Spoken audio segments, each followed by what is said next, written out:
جناب اللہ کی رضا پر راضی رہنے کی لگن. ارشاد باری تعالیٰ ہے جی رضی اللہ عنہم ورضوا عنہ،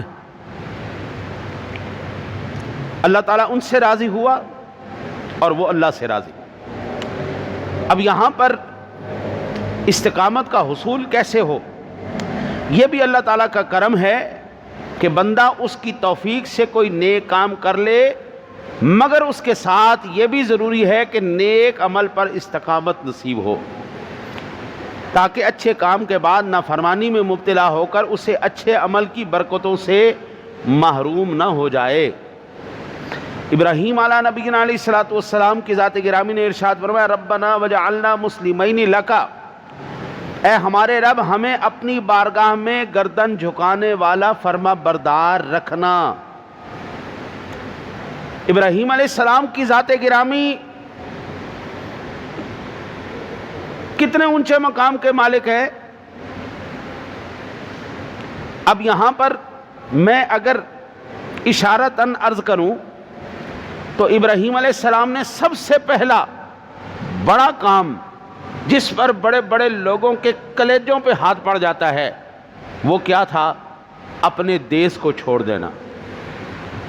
اللہ کی رضا کے لیے اپنے دیس کو چھوڑ دیا. دوسرا کام، کوئی بھی بندہ جان بوجھ کر آگ کے قریب ہاتھ نہیں کرتا. غلطی سے لگ جائے الگ بات ہے، ابراہیم علیہ السلام نے خود آگ میں چھلانگ لگا دی. مولا تیری رضا ہے، بندہ حاضر. کوئی بھی بندہ بابا جتنا مرضی بڑے مقام پر آ جائے اپنے بیوی بچوں کی قربانیاں کوئی نہیں دیتا. ابراہیم علیہ السلام نے اپنی بیوی بچوں کو جنگل میں چھوڑ دیا. مولا تیری رضا ہے، اللہ اکبر. یہ آپ کبھی رکوع پڑھیں نا، وَإِذْ قَالَ إِبْرَاهِيمُ رَبِّ اجْعَلْ هَذَا الْبَلَدَ آمِنًا، یہ آپ پورا رکوع جب پڑھیں تو ایک دفعہ ایمان سے اگر صاحب دل ہو تو کلیجے کو ہاتھ پڑتا ہے کہ بیوی بچے کو، ایک تو بچہ پچھلی عمر میں اللہ نے عطا فرمایا، دوسرا لاڈلا خوبصورت بچہ، نبی ہو خوبصورت کیا ہو نہ ہو، وہ چھوڑ دینا، وفادار بیوی کو چھوڑ دینا جنگل میں. پھر ایمان سے بتاؤ جب وہ بیٹا، چھوٹے بچے زیادہ خوبصورت لگتے ہیں، چلنا پھرنا دوڑنا شروع ہو جائے، پھر رب کی رضا کے لیے ذبح کر دینا. اسی کی رضا کے لیے کعبہ شریف کو تعمیر کیا. غرض کہ ابراہیم علیہ السلام کی ساری زندگی اللہ کو راضی کرتے ہی گزر گئی.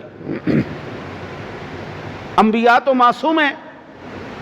ہمارا اہل سنت و جماعت کا عقیدہ یہ ہے کہ معصوم یا اللہ کے فرشتے ہیں یا انبیاء ہیں، بس دوسرا کوئی معصوم نہیں. ہم اس بحث میں پڑھتے ہی نہیں ہیں. ہم اتنا جانتے ہیں کہ اللہ کے فرشتے معصوم ہیں یا انبیاء معصوم ہیں بعض کا. باقی فضائل مناقب میں سب بڑی عظیم ہستیاں ہیں، لیکن معصوم صرف یہ دو ہستی ہیں بس. کیا بڑھاپے میں سیدنا ابراہیم علیہ نبینا علیہ الصلوۃ والتسلیم کی ذات گرامی نے اللہ سے اجازت مانگ لی تھی، اے اللہ مجھے آرام کی اجازت دے دے، میں بوڑھا ہو گیا ہوں؟ نہیں جناب، مسلسل مشقت برداشت کی، مسلسل مشقت برداشت کی. پھر دعا کی ربنا وجعلنا مسلمین لک، اے پاک پروردگار عالم اپنی بارگاہ میں گردن جھکانے والا اور مولا کریم اپنا فرما بردار رکھنا، آخری سانس تک مولا اپنی رضا کے لیے کوشش کرنے والا رکھنا. مولا کبھی بھی اپنی بارگاہ کا باغی نہ بنانا. اب جناب خلیل کے ان جذبات کو سامنے رکھ کے ہمیں کیا کرنا چاہیے؟ سب سے پہلے تو ہمیں شرمندگی ہونی چاہیے.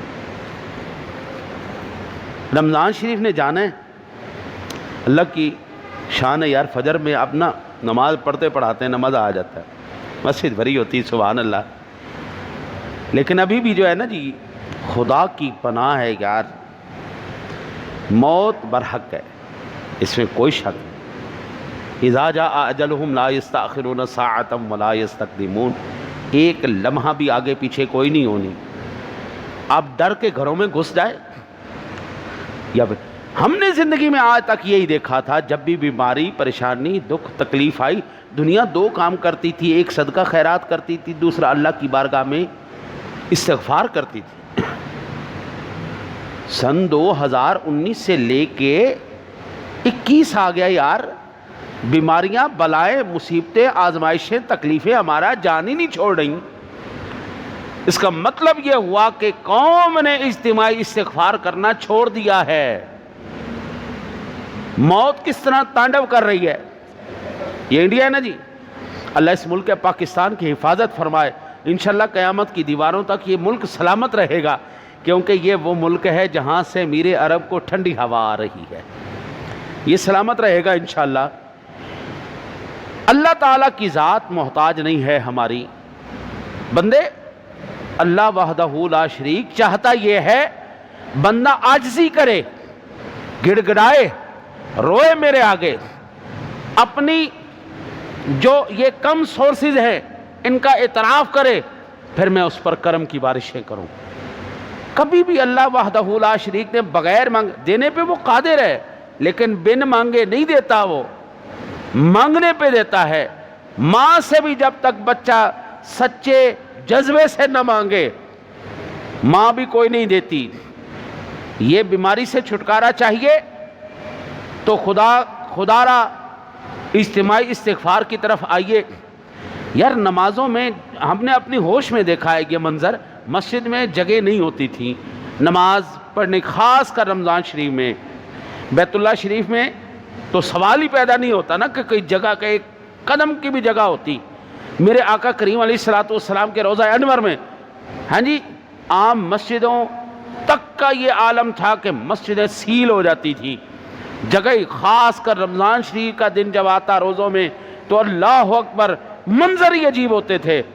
لیکن اب کیا ہے، بیت اللہ بھی خالی پڑا ہے، روضہ رسول بھی خالی پڑا ہے، مسجدیں بھی خالی پڑی ہیں، لوگ ڈر سے گھروں میں گھس کے بیٹھے ہیں۔